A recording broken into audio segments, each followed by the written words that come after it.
Nous sommes à Must Farm, près de Cambridge, dans l'est de l'Angleterre. Ce site archéologique se trouve dans la région du Fenland, qui était autrefois la plus vaste zone marécageuse de Grande-Bretagne. Les fouilles de grande ampleur qui s'y déroulent actuellement révolutionnent notre connaissance de l'histoire européenne. Un village de l'âge du bronze, englouti et protégé par les marais, s'est figé dans le temps jusqu'à ce qu'on tombe dessus par hasard. C'est un site de première importance. Ce qu'il nous dit sur le passé, sur la façon dont vivaient les gens ici il y a 3000 ans, est précieux.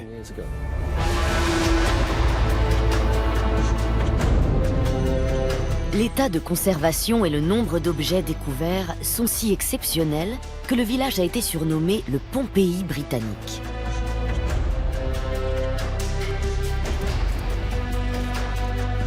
Remontant le temps, les archéologues mettent au jour des restes de repas encore intacts, des outils agricoles comme neufs, de très belles perles de verre et l'un des plus grands ensembles européens de tissus préhistoriques.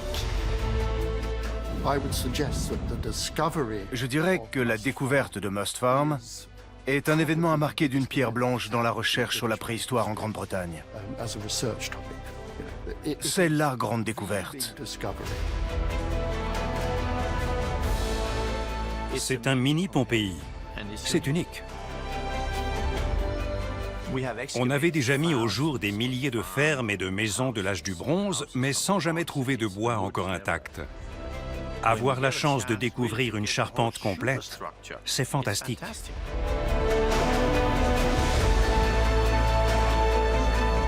Grâce à l'abondance de détails, nous avons désormais une idée assez précise de comment vivaient nos ancêtres à l'époque où l'Europe moderne prenait forme, les techniques qu'ils maîtrisaient, les armes qu'ils fabriquaient, mais aussi les nouveaux réseaux commerciaux qui reliaient ce hameau britannique isolé au reste de l'Europe.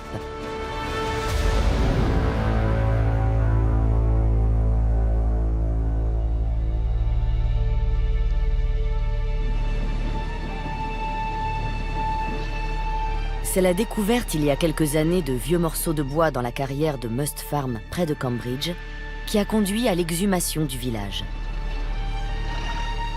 Les vestiges datent de l'âge du bronze, un millier d'années environ avant l'invasion de la Grande-Bretagne par Jules César. À l'époque, on construisait souvent en bois, matériau qui se décompose au fil des siècles. Mais ce village a été miraculeusement préservé par les marais du Fenland. On le compare à Pompéi parce qu'il est en parfait état. Parce qu'il nous donne une image parfaite de ce qui se passait il y a 3000 ans dans ce village, de ces quelques maisons et des affaires qu'elles contiennent. Et tout ça en 3D.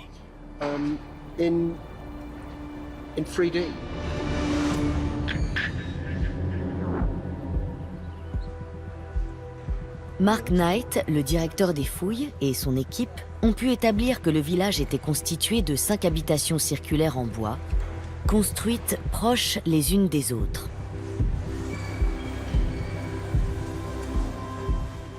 Devant moi, on a un premier cercle, ou plutôt un hexagone formé de pieux, et autour un cercle beaucoup plus étendu de près de 8 mètres de diamètre. Ce qui permet le mieux de se représenter la charpente, ce sont les chevrons du toit. Ils s'étalent en éventail depuis le centre, ce qui donne cette impression d'un toit qui s'est effondré à l'intérieur d'une structure circulaire. Il est incroyable que les charpentes soient complètes alors que les maisons se sont écroulées. Ce qui surprend le plus les visiteurs, les journalistes et les universitaires spécialistes de l'âge du bronze en Grande-Bretagne, c'est ce toit. C'est l'idée qu'on va dégager un toit de l'âge du bronze et par conséquent, pénétrer dans la structure et découvrir ce qu'il y a à l'intérieur. Découvrant aussi bien des ustensiles de cuisine que des outils agricoles, les archéologues peuvent reconstituer la vie quotidienne de l'époque avec une précision sans précédent. Je me rappelle la première fois que j'en ai entendu parler. C'était ce qu'on cherchait tous depuis longtemps. Un espace domestique parfaitement conservé dans son contexte agricole. Ce qui nous permet d'en apprendre davantage sur l'économie domestique, la vie de famille et la vie au foyer. Pour Mark Knight, c'est une occasion unique de comprendre l'intimité de nos ancêtres de l'âge du bronze. C'est incroyable. Ça dépasse tous nos rêves d'archéologues. Et cette impression de hauteur nous donne le sentiment qu'en se penchant légèrement en avant, on va pouvoir pénétrer à l'intérieur des maisons. Mike Banforce n'avait encore jamais eu l'occasion de reconstituer la structure d'un village de l'âge du bronze. En tant que spécialiste du bois, je n'aurais pas pu rêver mieux. On y découvre toutes sortes d'objets, les éléments structuraux des constructions, les chutes de bois, et toutes les pièces s'assemblent. Très souvent, dans les fouilles archéologiques, le puzzle est tellement incomplet qu'on sait que ça va être très difficile de se faire une idée de l'ensemble. Ici, pour une fois, il semble qu'on dispose de pièces en quantité suffisante. Le bois survit partout où les microbes et les bactéries ne peuvent pas l'attaquer, c'est-à-dire dans les environnements gelés et humides dont tout oxygène a fini par disparaître. Le pouvoir de conservation de ces marais est exceptionnel. Pendant des centaines d'années, le sol est égorgé d'eau, ce qui explique que le bois soit en bon état. Il n'a plus du tout été en contact avec l'air. Or, c'est l'association de l'air et de l'eau qui provoque la décomposition de la matière organique.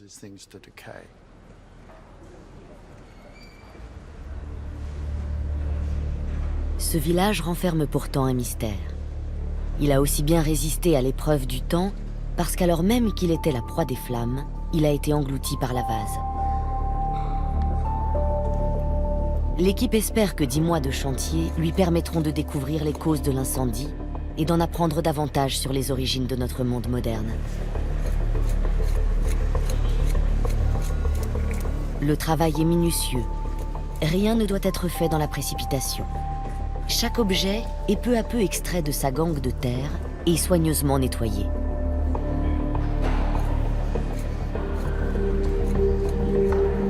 Exposé à l'air pour la première fois depuis 3000 ans, le bois risque de sécher et de se décomposer.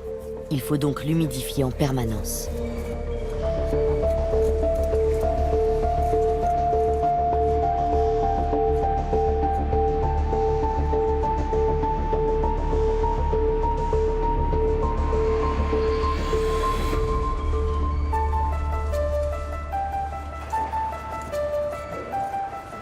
Un peu partout sur le site, les archéologues font des découvertes extraordinaires.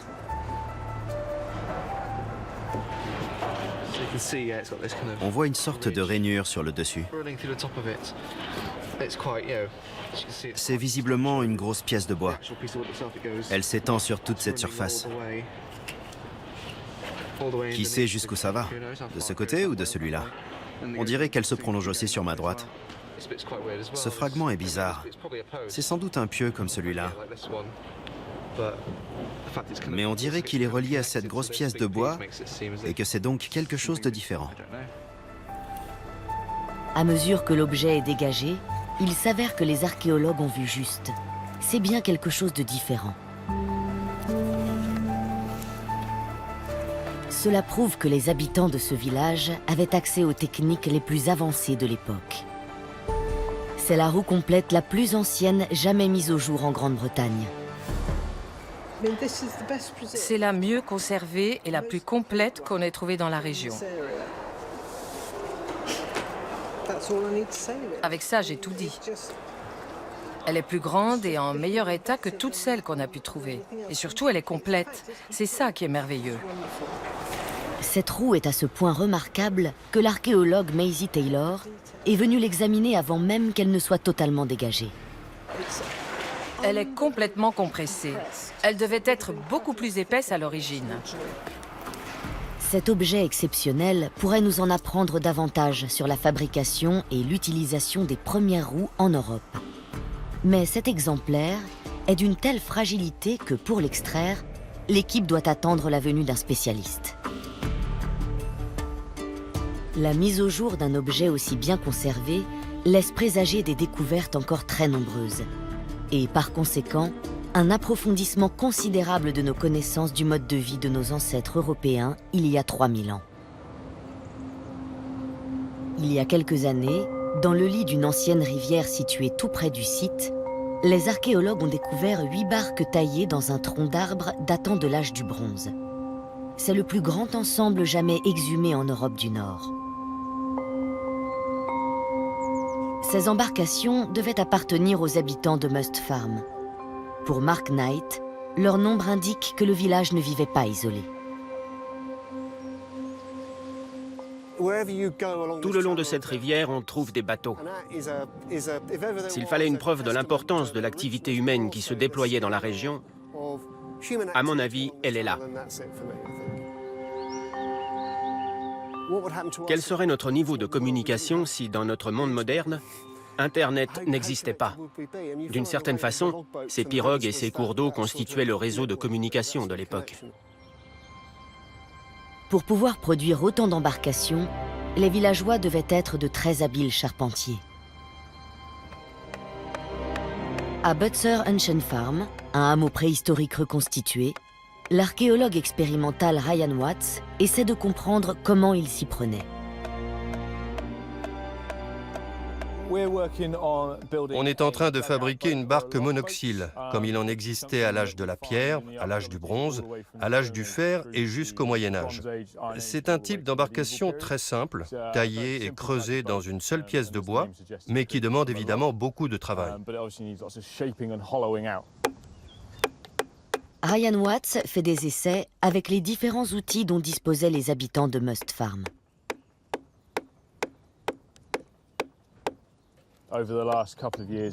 Depuis 2 ans, j'explore les techniques possibles de fabrication.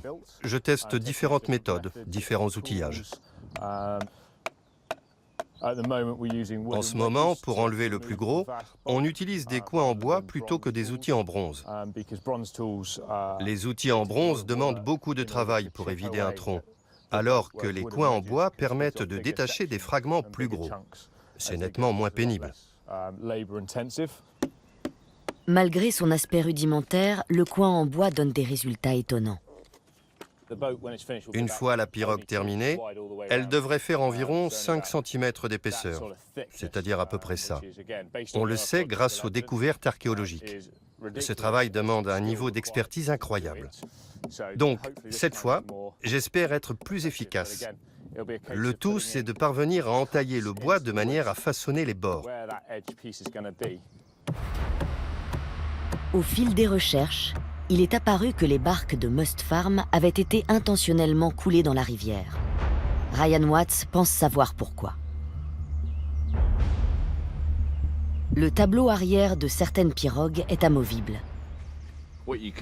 On peut retirer le tableau arrière afin que l'eau s'engouffre et fasse couler le bateau. Toutes les pirogues découvertes à Must Farm étaient dotées d'une rainure, mais les tableaux arrière, eux, ont disparu. On les retrouve rarement. La barque se retrouve ainsi sous l'eau, ce qui aide à sa conservation. Nous les avons retrouvées intactes des milliers d'années plus tard. Eux voulaient peut-être les conserver pendant 1 ou 2 ans pour éviter d'avoir à en fabriquer de nouvelles chaque année. Il s'avère que l'aspect pratique de ce moyen de transport n'était pas le seul qui comptait aux yeux des villageois. Les pirogues exhumées à Must Farm sont les premières qui présentent des décorations extérieures. Jusque-là, les pièces de bois étaient lisses, alors que celles-ci sont gravées. Certes, les motifs sont linéaires et géométriques, mais ils existent. Et comme aucune raison pratique n'explique leur présence, ça veut dire qu'ils ne sont là que pour faire joli, ou du moins pour permettre au propriétaire de retrouver sa pirogue parmi toutes les autres. Ces villageois vivaient dans des zones reculées aux confins de l'Europe. Pouvoir se déplacer était pour eux si important qu'ils consacraient des ressources et des efforts considérables à la construction de leurs bateaux.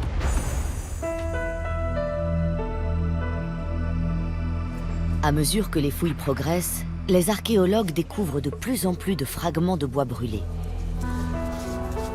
Mark Knight a par conséquent demandé à l'archéologue judiciaire Carl Harrison de rejoindre son équipe. En étudiant les pieux et les poutres dispersées sur le site, Carl peut en effet l'aider à comprendre l'enchaînement des événements qui ont conduit à la destruction du village. Carl constate que les pièces de bois n'ont pas été uniformément brûlées. Cet incendie a ceci de remarquable qu'il n'a pas tout réduit en cendres. Des portions entières ont échappé aux flammes et certaines pièces, par ailleurs calcinées, présentent des surfaces intactes. Cette caractéristique se retrouve partout sur le site. On se trouve juste à côté de la maison numéro 1. À mesure qu'on dégage les éléments du toit, on découvre les traces d'un plancher surélevé. On est sûr que cette structure existe parce que ces pieux sont des pilots qui ont échappé aux flammes. L'étude des vestiges calcinés aide les archéologues à comprendre non seulement comment le village a été détruit, mais également comment il a été bâti. Car si la partie haute des habitations a brûlé, la partie basse a été préservée. Cela amène l'équipe à découvrir une technique de construction inhabituelle pour l'époque. On peut imaginer que le plancher se trouvait à cette hauteur et qu'au niveau de Dan, il y avait de l'eau. Dan est donc en train de dégager les restes calcinés d'une construction qui était située au-dessus de l'eau et qui se trouve maintenant en contrebas. Ça explique cet amoncellement désordonné d'éléments. C'est le chaos. Mais dans ce chaos, on trouve de nombreuses indications de ce qui se trouvait à ce niveau. Des pièces de bois taillées qui ont brûlé, des bottes de chaume et tout un amas de matières et d'objets divers. Comme si le plancher était tombé ici, mais le toit de chaume aussi. Il s'agit d'essayer de démêler tout ça, de comprendre la corrélation entre ces éléments.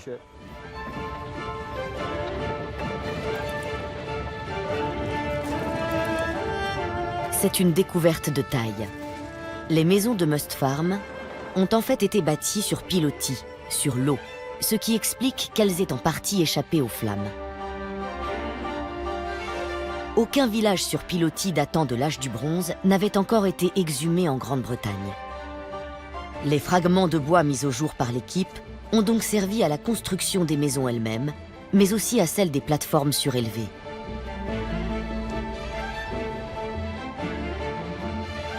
C'est la première fois qu'est mis en évidence un lien entre Must Farm et le continent européen, où l'on a découvert dans les contreforts des Alpes les vestiges de villages sur pilotis très semblables. Un de ces hameaux préhistoriques a été minutieusement reconstitué à plus de 1000 km des côtes anglaises, sur les rives du lac de Constance, une région où vivre sur l'eau est une tradition ancestrale. Le lac de Constance fait partie d'un vaste réseau de cours d'eau qui s'étend sur toute l'Europe. Ici, on ne réfléchit pas en termes d'autoroute, mais de voies navigables. Ça explique, je pense, la présence de peuplements dans des sites très importants. Et ces peuplements sont nombreux. Et ils forment tout un réseau voué au commerce et à la pêche. Et puis c'est un bel endroit où s'établir. Regardez autour de vous. Si nous avons la preuve qu'un certain nombre d'individus ont migré à travers l'Europe, nous ignorons en revanche l'étendue de ce mouvement. La découverte d'un mode de vie commun en Allemagne et en Grande-Bretagne semble indiquer qu'il y a 3000 ans, toute une communauté a quitté le continent pour s'installer dans l'est de l'Angleterre. On peut imaginer que ce sont des habitants de villages sur pilotis de Suisse, ou plus généralement des Alpes, ou des habitants des polders des Pays-Bas qui se sont établis ici. Ce type d'habitat leur était familier. Ils maîtrisaient les techniques requises. Ils n'ont pas eu à les inventer suite à un changement d'environnement. Des objets exhumés dans la région du lac de Constance prouvent l'existence d'un commerce de marchandises entre l'Allemagne et la Grande-Bretagne. Cette épée a été trouvée dans une rivière, à une vingtaine de kilomètres d'ici.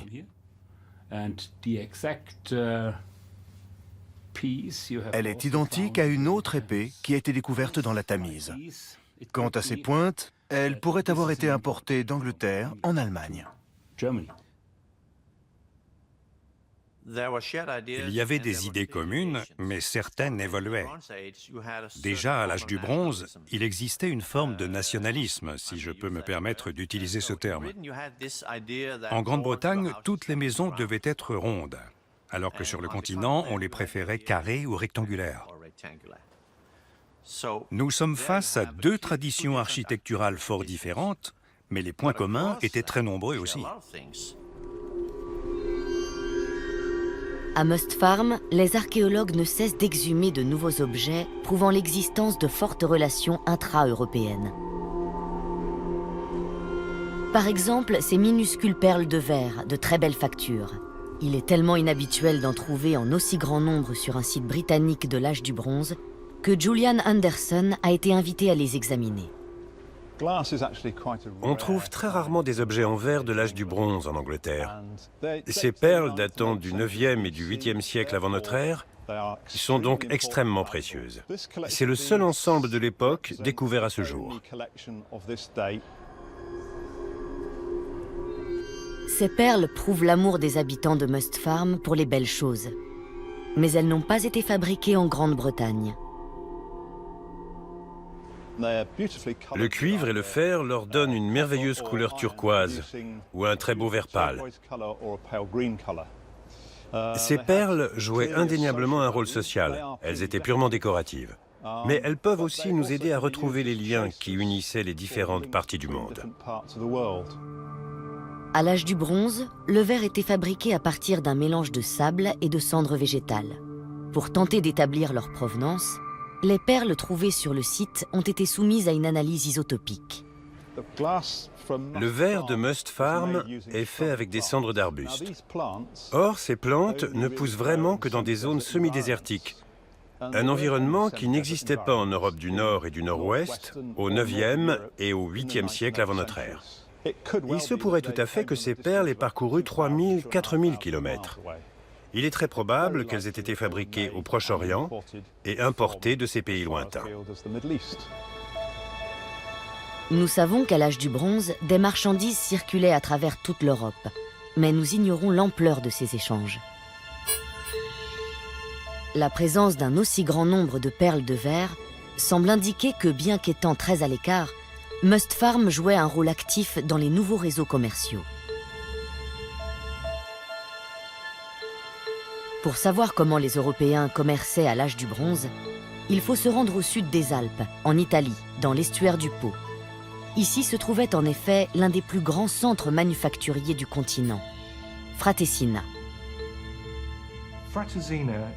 Fratessina était une région industrielle et commerciale du bassin méditerranéen.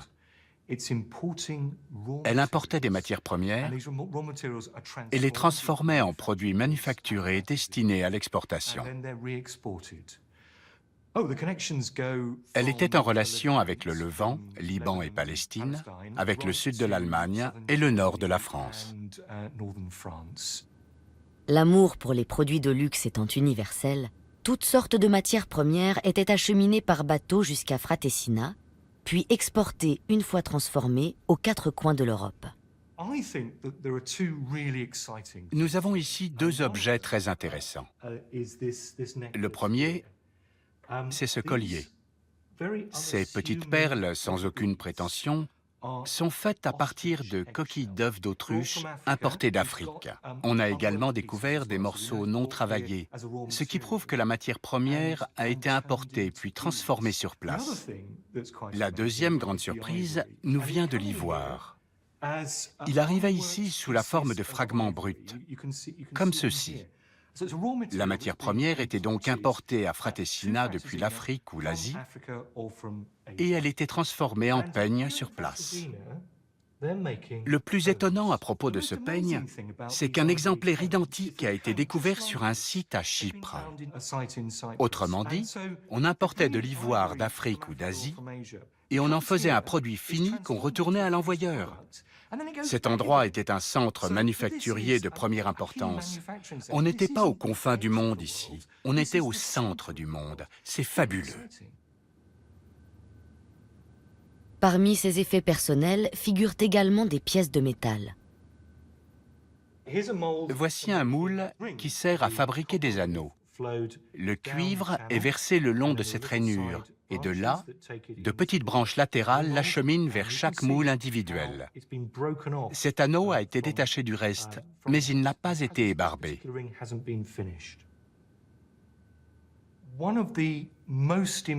Si Fratessina a fait une entrée fracassante dans la littérature archéologique, c'est notamment grâce au verre. On y a découvert non seulement le plus grand nombre d'objets en verre de l'âge du bronze tardif, mais également des indications précieuses sur leur fabrication.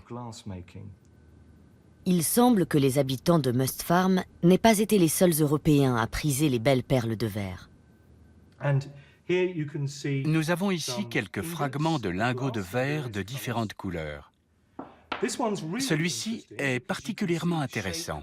On y devine la forme du lingot complet et aussi, il porte la morsure des tenailles utilisées par l'ouvrier pour se saisir du verre semi-fondu.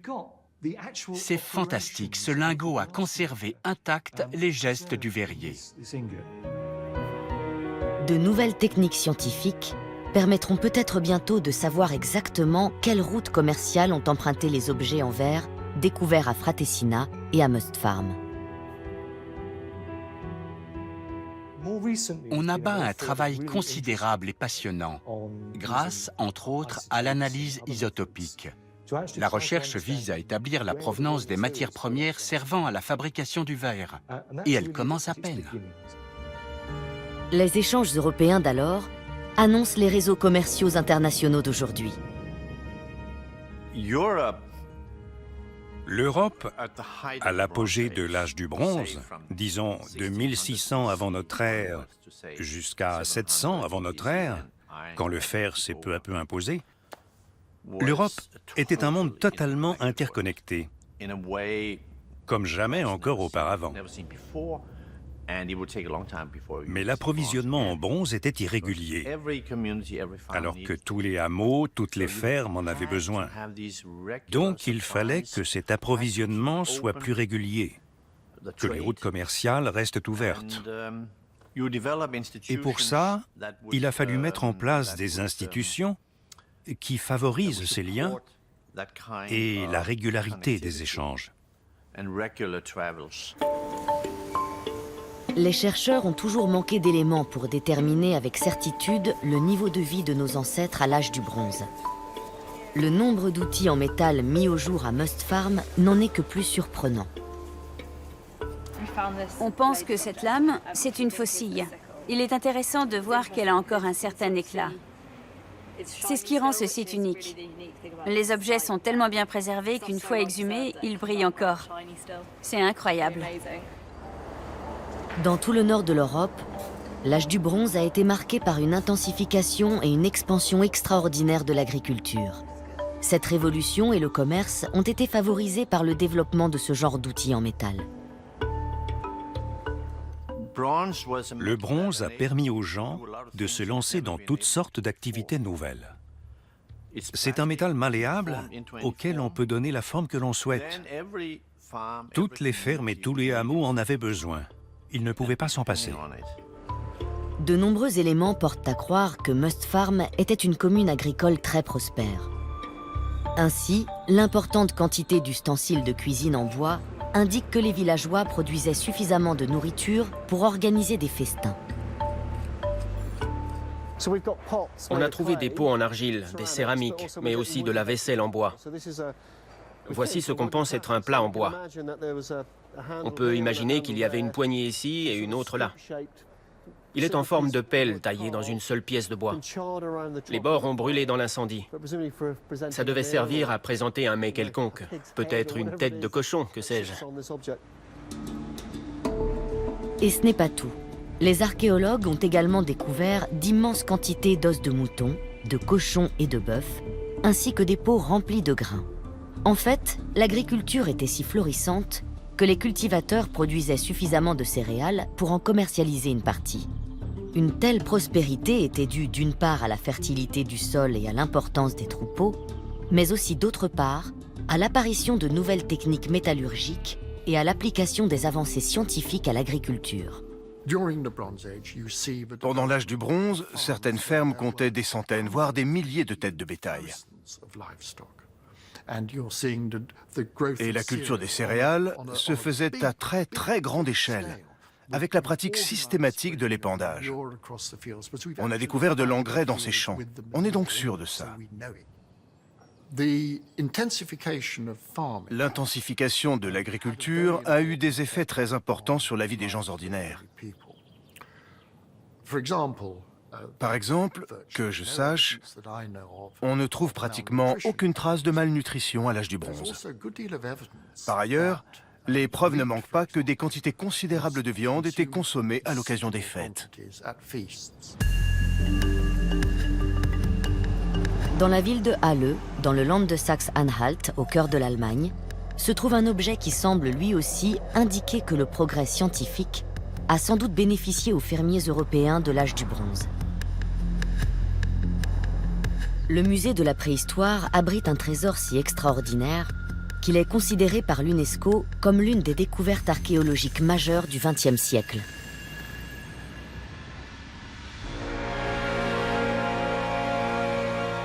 On l'appelle le disque céleste de Nebra. Il a été exhumé par des prospecteurs amateurs en 1999. Cette représentation du ciel nocturne est la plus ancienne que l'on connaisse. Elle permet de supposer que les agriculteurs de l'âge du bronze savaient quand était venu le temps des semailles. C'est la première représentation fidèle de la voûte céleste de l'histoire de l'humanité. On y distingue un amas d'étoiles, les Pléiades, qui revêtaient pour les cultivateurs une importance cruciale.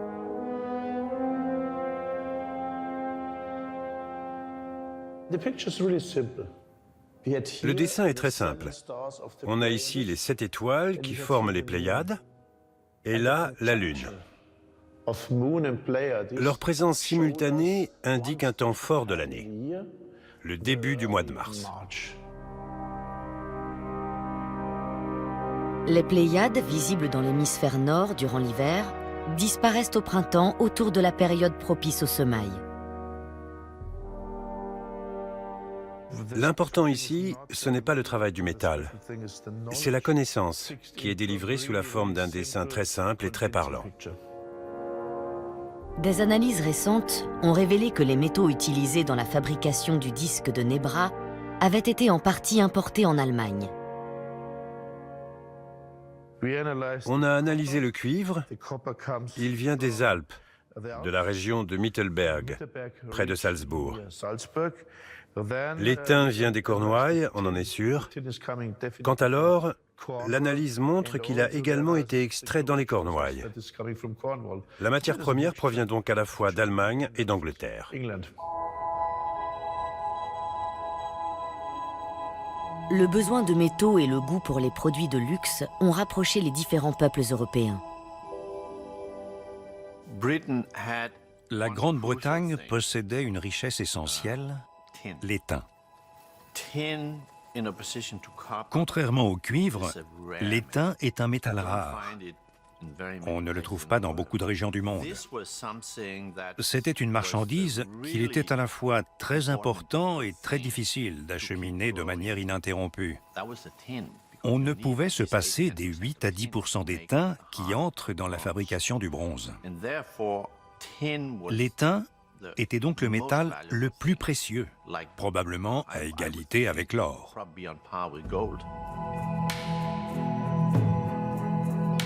Les nouveaux réseaux commerciaux européens ont été créés pour assurer l'acheminement des métaux. Puis en s'étendant à d'autres marchandises, ils ont favorisé la circulation des hommes et des idées. À l'âge du bronze, l'Europe devait compter déjà quelques 13-14 millions d'habitants. Elle était extrêmement organisée à l'époque. Des marchands, des soldats, toutes sortes de gens se déplaçaient, apportant avec eux des choses nouvelles. Il semble que, comme la population de Fratessina et du lac de Constance, les habitants de Mustfarm aient compris que les voies navigables leur ouvraient les portes de l'Europe. C'est pourquoi ils se sont établis au-dessus de l'eau.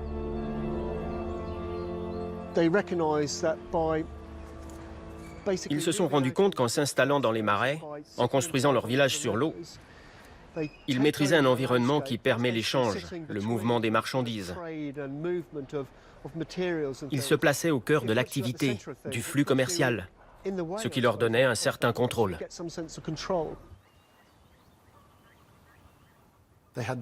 Ils avaient le meilleur des deux mondes. Derrière eux, il y avait la terre. Ils pouvaient y cultiver leurs champs et y élever le bétail. Devant eux, il y avait les marais, avec leurs poissons, leurs anguilles et leurs oiseaux sauvages. Ce que les marais leur offraient de plus précieux, c'était des protéines en hiver. Car le problème récurrent des premiers peuplements était le manque de protéines. Comment survivre à l'hiver? Ces gens disposaient donc d'un fantastique réservoir de nourriture. Et l'été, quand le niveau de l'eau baissait, les marais devenaient soudain, surtout sur le pourtour, des pâturages exceptionnellement riches, parce que la terre avait été fertilisée par les crues de l'hiver. Ces gens n'étaient pas stupides. C'était une région d'une richesse extraordinaire, et c'est pour ça qu'ils se sont établis là. Les fouilles de Must Farm nous apportent de nombreuses indications sur le mode de vie de nos ancêtres à l'âge du bronze. C'est ainsi que, grâce aux découvertes réalisées dans l'une des maisons, nous pouvons remonter aux origines d'une des plus anciennes industries d'Europe, la fabrication de tissus. On a ici une étoffe d'une grande finesse. Je l'ai trouvée à cet endroit. Elle était incrustée dans l'argile. C'est en creusant que j'ai trouvé ce morceau de tissu plié. Ça, ce n'est que la partie supérieure. Ces fragments nous montrent à quel point le tissage est fin.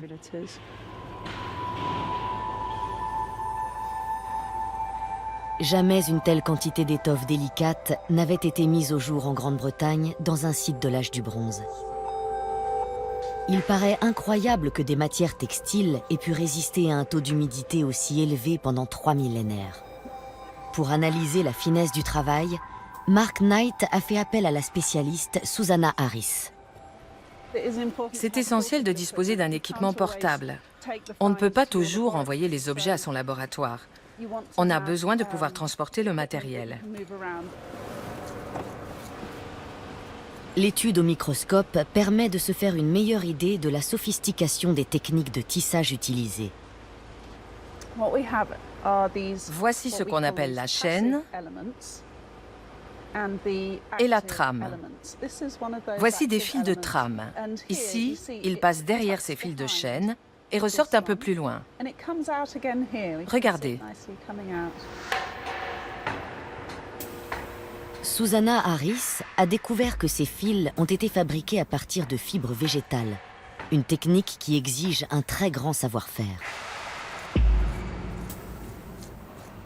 Les observations réalisées au microscope révèlent par ailleurs qu'ils ne font que 0,2 de millimètre d'épaisseur, la preuve d'un travail extrêmement soigné et d'une grande maîtrise professionnelle. J'ai tracé une ligne de 5 mm de long. Et maintenant, je vais compter le nombre de fils. 9, 10, 11, 12, 13. Sur 5 mm, on a 13 fils. Ça nous fait 26 fils par centimètre. Les tissus de Must Farm sont donc aussi fins que ceux qui ont été exhumés sur le continent et qui datent de la même époque.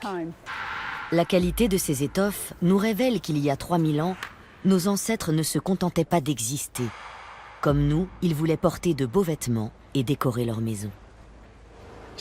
Que ces tissus soient noirs ou marrons aujourd'hui ne signifie pas qu'ils l'étaient par le passé. Justement, nos recherches consistent en partie à essayer de reconstituer les textures et les couleurs dans leur beauté d'origine.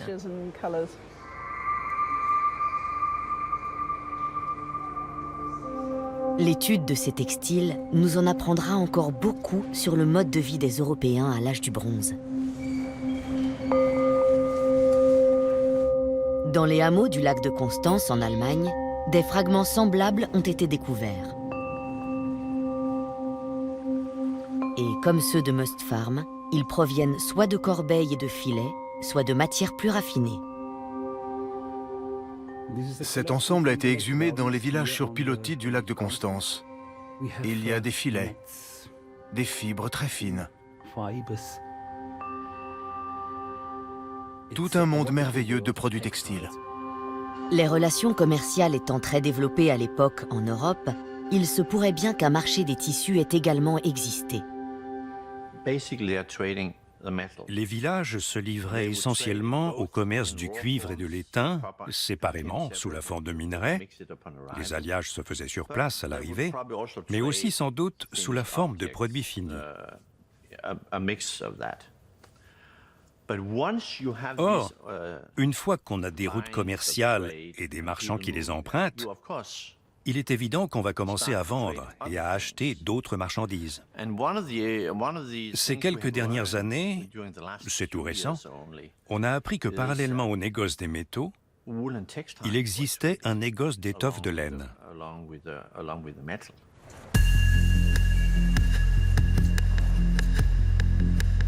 À Mustfarm, les archéologues ont mis au jour un ensemble complet d'outils servant à la fabrication de tissus. Un fait sans précédent en Grande-Bretagne.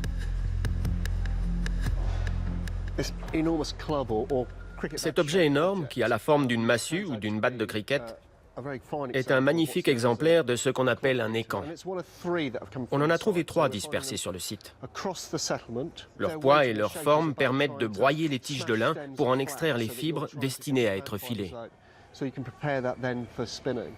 Dans un mouvement régulier, on rabat l'écan dans une sorte de rainure, en écrasant les tiges disposées en travers. La découverte d'un aussi grand nombre d'outils et de matières textiles est un fait rarissime en Europe. Elle permettra d'établir avec exactitude comment les tissus étaient fabriqués et utilisés dans un village de l'âge du bronze. Ce fil est enroulé autour d'une mince tige en bois qui pourrait bien être le fuseau. On imagine les gens filant la fibre. C'est comme si on assistait étape par étape à la fabrication de ces tissus. Les archéologues ont même fini par découvrir des accessoires qui allaient avec les métiers à tisser, comme ces poids. On en a trouvé 3 dans la maison numéro 1. Ces objets sont très grossiers. Une forme pyramidale, des morceaux d'argile assemblés et cuits, le tout percé d'un trou. Le poids sert à tendre la chaîne pour faire passer les fils de trame. Voilà encore un élément qui nous permet de compléter le puzzle. Ce qui a été découvert à Mustfarm n'est rien moins que les origines de l'industrie textile européenne. Car ces outils de filature et de tissage d'une grande simplicité sont les ancêtres de nos machines modernes. C'est très rare, exceptionnel même, de découvrir tous les éléments du processus de fabrication des tiges de plantes aux produits finis. Nos spécialistes des textiles vont être submergés par une telle abondance d'informations. Avec des équipements de cette sorte, il se pourrait que les habitants de Mustfarm aient fabriqué des centaines de vêtements destinés à la vente. Nous disposons désormais d'une telle richesse de détails que nous pouvons presque nous représenter nos ancêtres penchés sur leur ouvrage, jour après jour.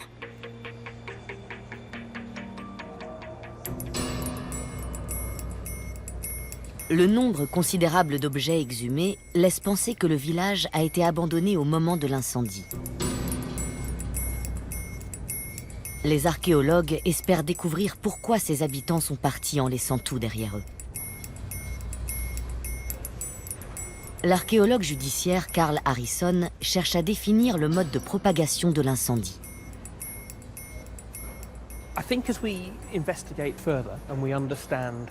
Quand nos recherches nous ont permis de comprendre comment le feu s'est propagé, on saura si un incendie a éclaté et s'est développé dans cette structure avant de s'étendre à la suivante, ou si ce sont 2 feux qui ont embrasé 2 habitations différentes.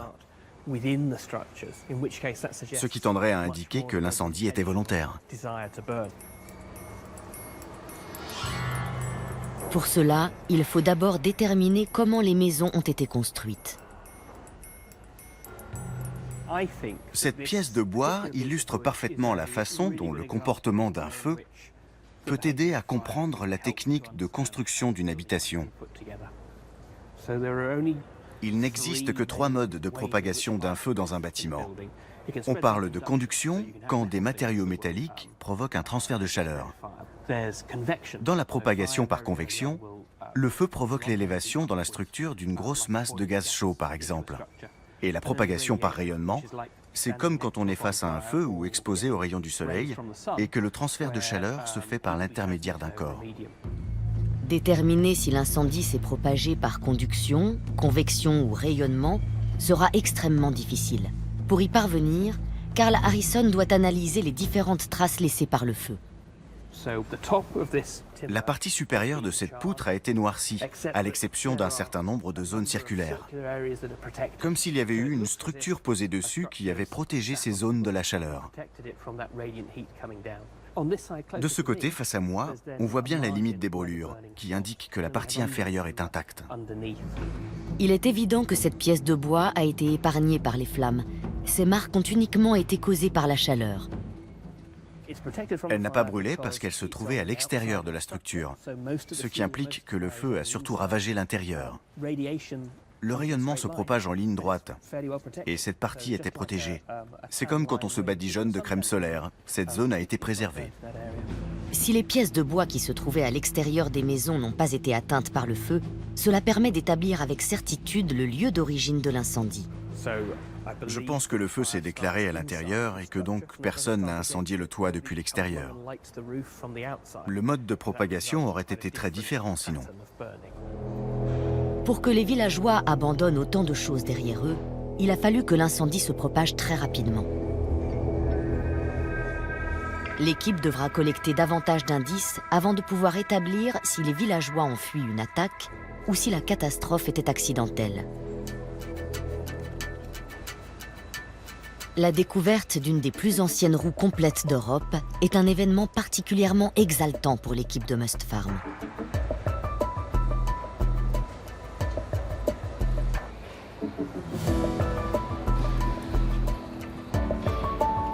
Afin d'extraire le plus délicatement possible cet objet enseveli depuis 3000 ans, des spécialistes ont été appelés en renfort.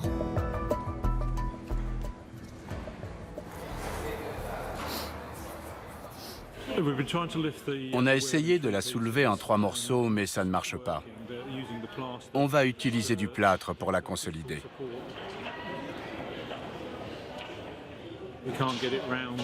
Mais comme on n'arrive pas à protéger tout le tour, on va devoir changer de technique. On a choisi une autre solution qui consiste à fabriquer une caisse autour de la roue et à y injecter de la mousse polyuréthane. Une fois qu'elle sera entièrement enveloppée de mousse expansive, la roue sera solidement maintenue. On pourra alors creuser délicatement des trous en dessous pour y glisser des barres de bois et la soulever en un seul morceau avec sa caisse. Forcé d'improviser, Jan Panther espère que ses compétences de menuisier l'aideront à venir à bout de toutes les difficultés.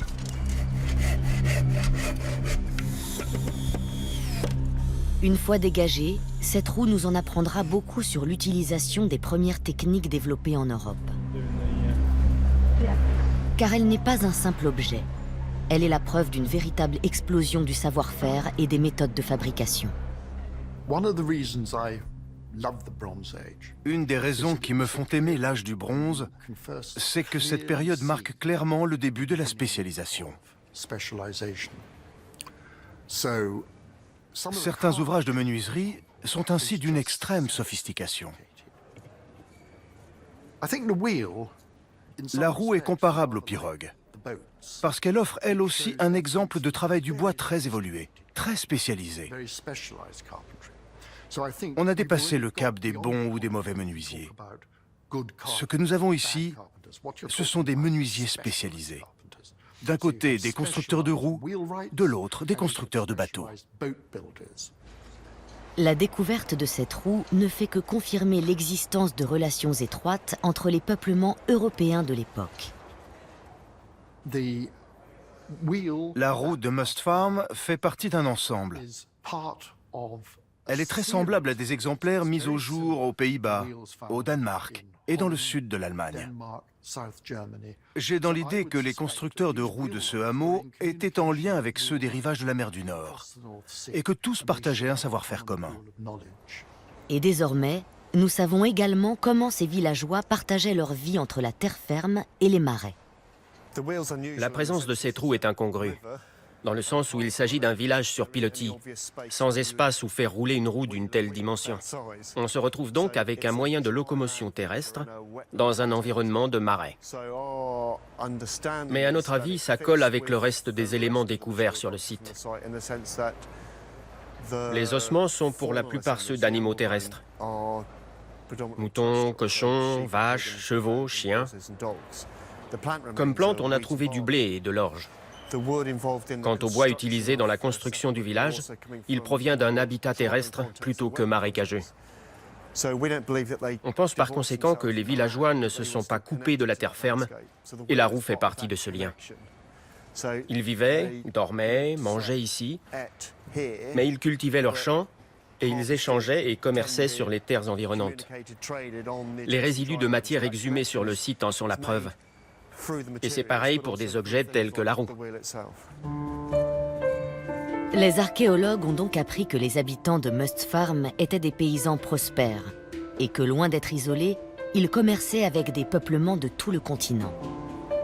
Malgré tout, ils ont été surpris par le nombre élevé de leurs biens.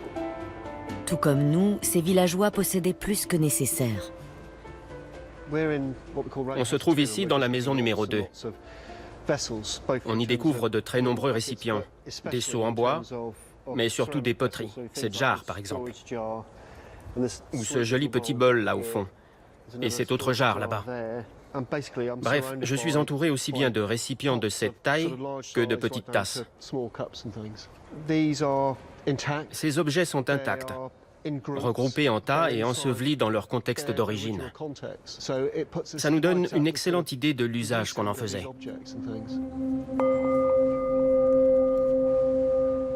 Comme nous, nos ancêtres de l'âge du bronze aimaient visiblement s'entourer de belles choses.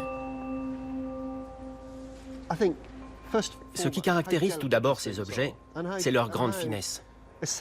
Ils sont très beaux à regarder, parce qu'ils n'ont rien de primitif. Ces récipients sont tous sauf grossiers.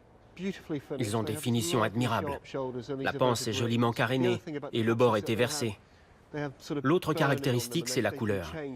À l'origine, ce pot était d'une belle couleur foncée, mais on voit qu'elle a été modifiée sous l'effet des flammes.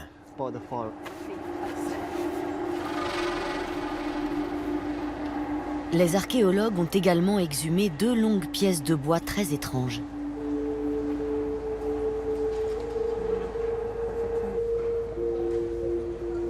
Chacune comporte 3 mortaises contenant des restes de tenons brûlés. De quoi rendre perplexe le spécialiste du bois Mike Bamforth. On ignore ce que c'est, mais on pense pouvoir résoudre le mystère assez vite. Il suffit de trouver quelqu'un qui reconnaisse cette structure. On ne sait pas si ce sont les 2 moitiés d'un élément vertical ou posé sur le sol, ou les 2 parties inférieures d'un élément vertical, mais on finira par trouver. Un examen plus approfondi incite l'équipe à penser qu'il s'agit probablement d'une sorte de cadre utilisé dans le traitement des textiles.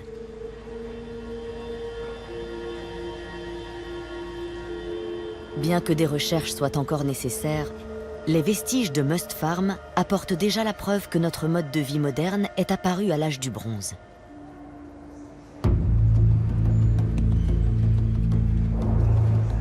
L'une des principales caractéristiques de ce village est la série de pieux qui entouraient les habitations.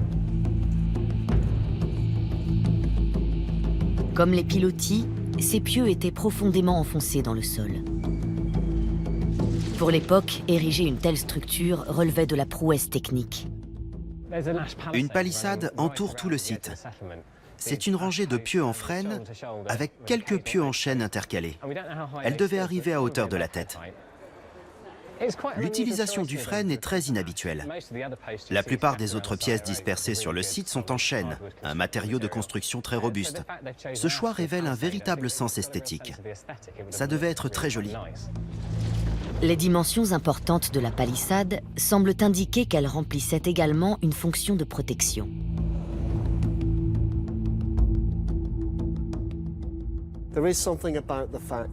Ces villageois se sont physiquement coupés de la terre ferme et ils ont érigé une barricade pour se sentir protégés.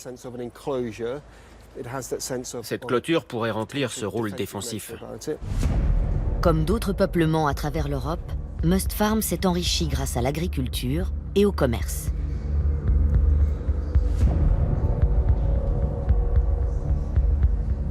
Un nombre tout à fait inattendu de biens a été découvert dans le village. Dans chaque maison ont été exhumés une dizaine de pots, une dizaine d'outils en métal, du matériel de tissage et divers autres ustensiles. Voilà ce qui explique peut-être que les habitants se soient sentis vulnérables aux attaques. À l'intérieur de l'enceinte, les archéologues ont mis au jour des pointes de lance en bon état de conservation. Il y en avait tout le long de la palissade. Alors on fait travailler son imagination. Peut-être que des gens munis de leurs lances montaient la garde, qui sait. Ça nous rappelle en tout cas que dans cet univers, il n'y avait pas que des paniers, des poteries et des maisons rondes. Que ces gens ressentaient aussi le besoin de se munir d'une épée et d'une lance. À mesure que les fouilles progressent, l'équipe met au jour une grande variété d'objets pouvant servir d'armes. Je me trouve dans la maison numéro 1. À moins d'1 mètre de moi, on a découvert une hache à douille. Celle-ci a été exhumée à environ 1,50 m de ce côté-ci. On en a une autre dans cette section et encore une autre dans celle-là. Pour le moment, il y a une hache dans chaque cadran de la maison. Voilà le trou dans lequel vient s'ajuster le manche. Et le petit anneau latéral pour attacher la courroie. En regardant bien, on distingue de petites nervures. En général, il y en a 3 sur chaque face. Et aussi la marque laissée par les joints du moule bivalve en argile. La découverte d'épée, une arme qui a fait son apparition à l'âge du bronze, fascine l'équipe. Hier, on a trouvé cette épée en bronze. D'habitude, le bronze ancien est couvert de verre de gris. Mais cette fois, du fait de l'excellent état de préservation du site, il a conservé sa couleur d'origine. Un nombre étonnant d'épées a été exhumé, aussi bien à l'intérieur qu'à l'extérieur de l'enceinte du village. Voici la lame d'une épée en forme de feuille. Elle a perdu sa poignée. Elle correspond au style d'épée qu'on fabriquait à l'époque et on l'a trouvée au niveau de la couche de cendres. Donc elle appartient bien à ce hameau. Cette découverte est importante, car elle pourrait nous aider à résoudre l'une des grandes énigmes de l'âge du bronze européen. Les épées étaient-elles alors essentiellement des armes de prestige pour guerriers d'élite, ou en faisait-on un usage quotidien ?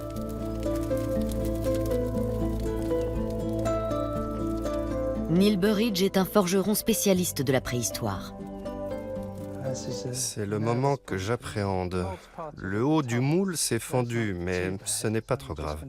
Je vais en rajouter un tout petit peu. C'est un travail très qualifié. Je suis sans doute la personne la plus expérimentée d'Europe dans ce domaine, et pourtant, à l'âge du bronze, j'aurais eu 1 sur 10 comme note. C'est très difficile. La fabrication d'une seule épée requiert près d'1 kilo de bronze. Grâce aux expériences de Neil Burridge, nous savons désormais que, quelle qu'ait été la fonction première de ces objets, nos ancêtres investissaient énormément de ressources pour les forger. C'est incroyable ce qu'ils faisaient avec le bronze. Ils sont devenus très créatifs et ils ont donc commencé à inventer de nouvelles armes.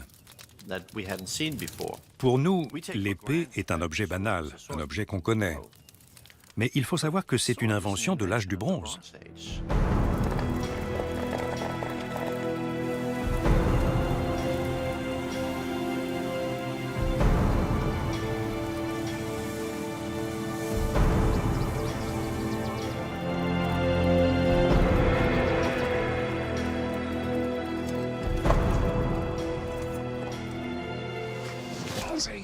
Comme vous voyez, le moule s'est cassé. Et voilà la pièce fondue. Ce n'est pas si mal pour un premier essai.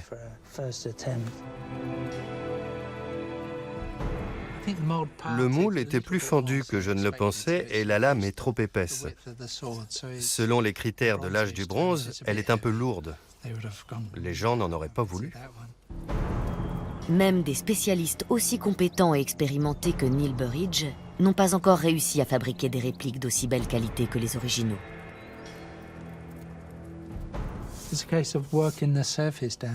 Il faut travailler la lame pour obtenir quelque chose qui ressemble à ça. Les forgerons polissaient la surface avec ce qu'ils trouvaient dans la région. L'étape suivante est très importante aussi. Il faut forger les bords jusqu'à les rendre fins comme du papier. C'est un travail extrêmement qualifié, car la lame est battue au marteau. C'est ce qui donne ce bord étroit et biseauté. Travailler le métal à froid permet de le rendre extrêmement dur et d'effiler le tranchant. C'est une opération très importante. Il faut sans doute chauffer le bronze plusieurs fois pour lui redonner de la souplesse et forger les bords 2, 3, 4, peut-être jusqu'à 8 ou 9 fois pour les rendre suffisamment effilés. C'est du travail très sophistiqué. Une épée découverte sur un site de fouille est généralement couverte de vert de gris. Elle n'est pas très belle. Mais à l'âge du bronze, une fois terminée, elle devait ressembler à ça, parfaitement polie, avec sa poignée et sa lame décorée et bien affûtée.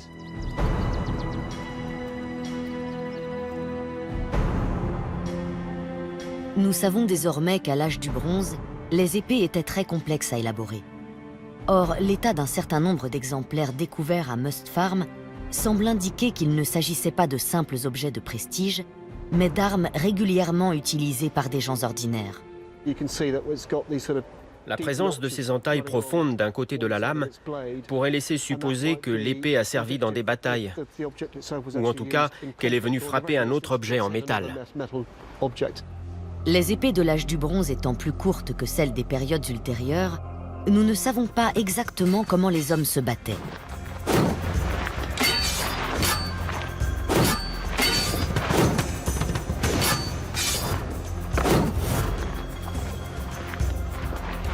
Les exemplaires découverts à Must Farm seront riches d'enseignements, et l'université de Newcastle les a incorporés à son étude sur les techniques de combat de l'époque. On se tient éloigné l'un de l'autre, puis on se rapproche immédiatement. Il n'y a pas vraiment de juste milieu. Soit l'adversaire est hors de portée, soit on est vraiment face à face. C'est une technique passionnante. Andrea Dolfini étudie des centaines d'armes de l'âge du bronze.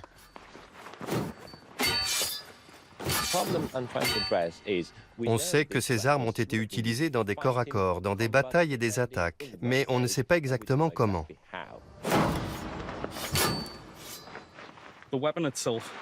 L'arme est tellement courte que ça revient à se battre avec une sorte de long couteau.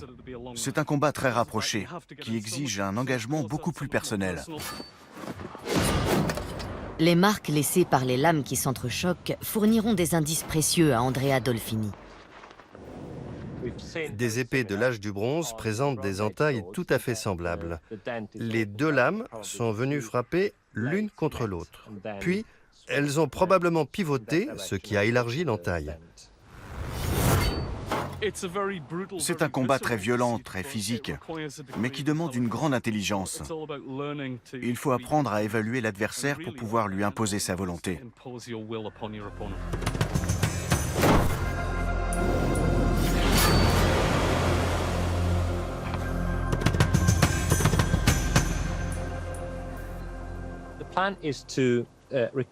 L'objectif est d'analyser les marques faites aujourd'hui et de les comparer à celles qu'on observe sur les épées de l'âge du bronze. On en apprendra ainsi beaucoup sur les techniques de combat de l'époque. Dès lors qu'on manipule une épée faite pour tuer, il faut se protéger. Une chose en entraînant une autre, au fil du temps, on développe des techniques de guerre bien plus efficaces. D'une certaine façon, le métier de guerrier est apparu à l'âge du bronze. Les spécialistes se demandent encore aujourd'hui si le gain de prospérité à l'âge du bronze ne s'est pas traduit par une augmentation de la violence. Le site de Must Farm semble indiquer que ça a été le cas. De l'avis des archéologues, le village a été victime d'une terrible attaque.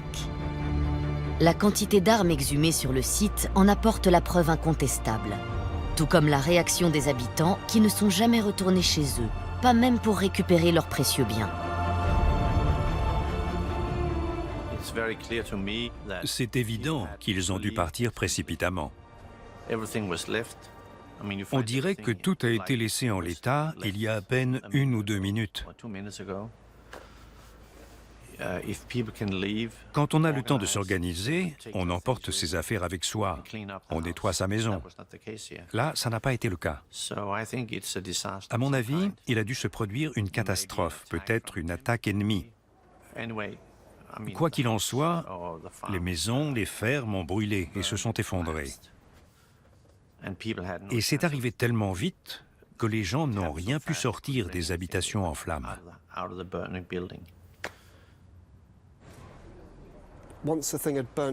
Rien n'indique vraiment qu'ils soient revenus après l'incendie.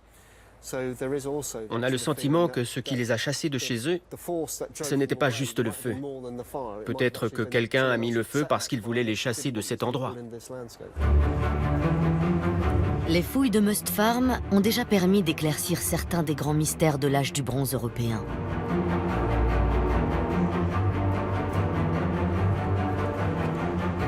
Ainsi, nous savons désormais que grâce au commerce, des liens très étroits unissaient les villages de toute l'Europe, même les plus reculés.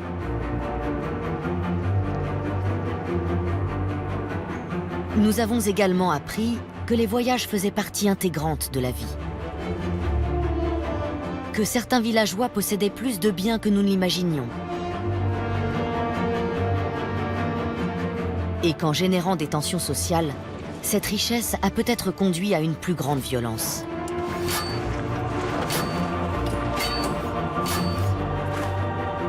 Le plus fascinant, cependant, est que l'état de préservation exceptionnel du site nous a permis de plonger, comme jamais auparavant, dans le quotidien de nos ancêtres. Nous savons ce que contenait leur cuisine, quels vêtements ils portaient, et quelles étaient les techniques utilisées à l'époque de la naissance de l'Europe moderne.